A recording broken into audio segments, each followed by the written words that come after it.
Bonsoir à tous. Donc, conclusion sur ces quelques semaines de travail concernant la marche pour Gaza. Petite mise à jour également. Donc, le rendez-vous est le 12 juin au Caire. Donc, nous passerons la nuit là-bas. Donc, il faut prendre le billet d'avion pour le 12 et la première nuit d'hôtel. Donc, bien sûr, les frais, chacun doit les assumer. Le 13 au matin, des bus nous attendront pour nous emmener à El Arish. Et de El Arish, nous débuterons la marche de 11 h à partir du 14. Donc cette marche, on va la faire en 3 jours. On marchera tôt le matin et tard le soir pour éviter les pics de chaleur. Il y aura de l'eau et de la nourriture. Donc il y a toute une coordination égyptienne avec laquelle on va collaborer. On n'a pas reçu de feu vert. On a donné la lettre. Donc chaque délégation, il y a 25 délégations. Chaque délégation a envoyé une lettre officielle à l'ambassade d'Égypte.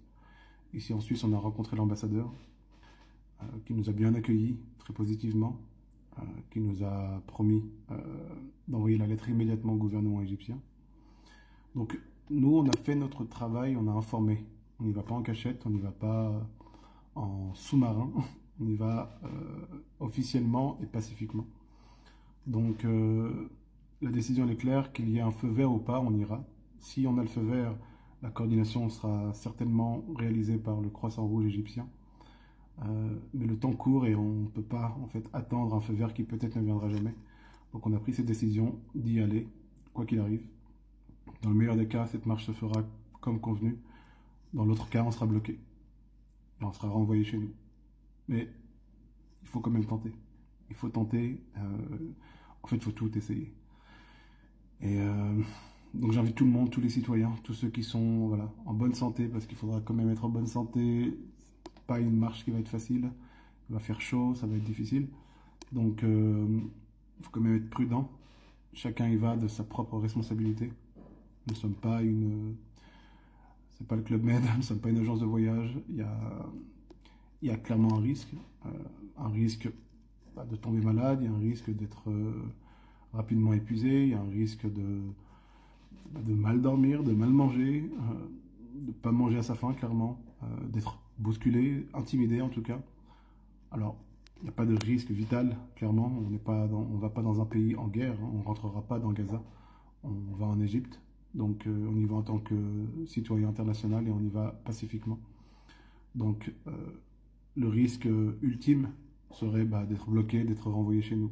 Mais c'est pas une défaite. C'est pas une défaite ça, car médiatiquement, l'impact sera énorme. Donc, étant donné que le temps court, les billets doivent être pris maintenant. La première nuit d'hôtel doit être réservée.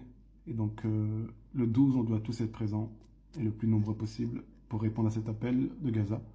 Car oui, Gaza nous a appelés, oui, Gaza nous a envoyé une lettre officielle, d'ailleurs, que je vais publier, où ils nous appellent à venir marcher vers eux. Donc on répond à cet appel. Ces gens aujourd'hui meurent de froid, de faim. Ils meurent brûlés vifs. Ils meurent de manque de soins. Il n'y a plus d'hôpitaux. Récemment encore, l'hôpital européen, les urgences ont été détruites, les salles d'opération. Quelques semaines auparavant, c'était l'hôpital El Ahli et les urgences ont été détruites. Je veux dire, on a assez de preuves, on a assez d'éléments. On n'est plus maintenant dans la tentative de sensibiliser les gens. Maintenant, il faut agir. Il faut agir. Ok, il faut agir, il faut faire quelque chose. Donc, si quelqu'un a une meilleure idée, je suis tout oui. Le cas échéant, beaucoup de gens critiquent, oui mais. C'est pas avec les oui mais qu'on va sauver Gaza. Par contre, en allant là-bas physiquement, c'est clairement, ça ne peut être que positif pour Gaza. Donc, à partir de ce moment-là, je prends le risque. Donc, cette stratégie, elle n'est pas parfaite. Pour que le plan soit parfait, on aurait dû le préparer il y a des mois et des mois. Or, ça fait quelques semaines seulement que cet élan international s'est fait ressentir. Donc, partagez au maximum, venez, d'accord? Si vous avez les moyens financiers et physiques de venir, il faut venir. Le cas échéant, vous pouvez soutenir quelqu'un qui veut venir mais qui n'a pas les moyens d'y aller. Et le minimum, ce serait de partager cette vidéo et d'en parler autour de vous.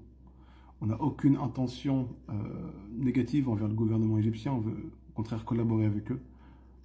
C'est plutôt les gouvernements complices qui doivent se sentir visés par cette initiative, car c'est eux qu'on dénonce à travers cette marche. c'est leur silence et l'absence totale de réaction et de sanctions.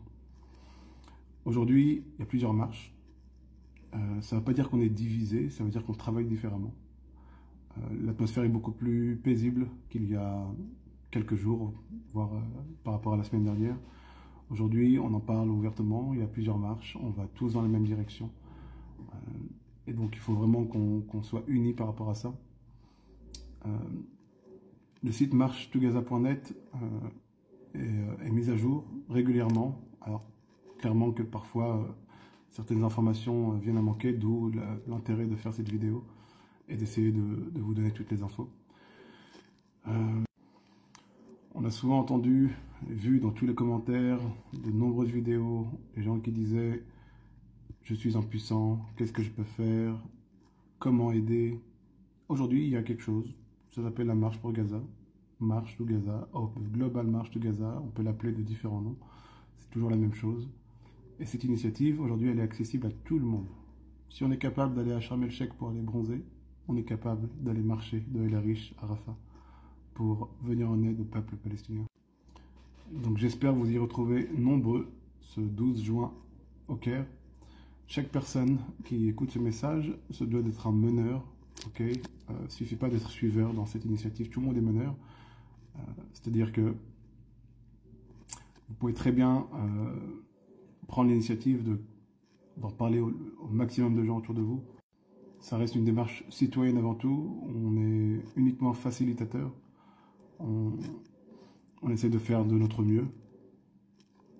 Ça reste la première fois quand même que ce genre de marche se réalise, donc il faudra pardonner nos erreurs. Le plan il sera pas parfait, mais mieux vaut un plan imparfait que pas de plan du tout et de rester à pleurer chaque matin en voyant ces vidéos d'enfants déchiquetés, de corps brisés, de vies brisées. C'est devenu insupportable. Maintenant il faut agir et voilà.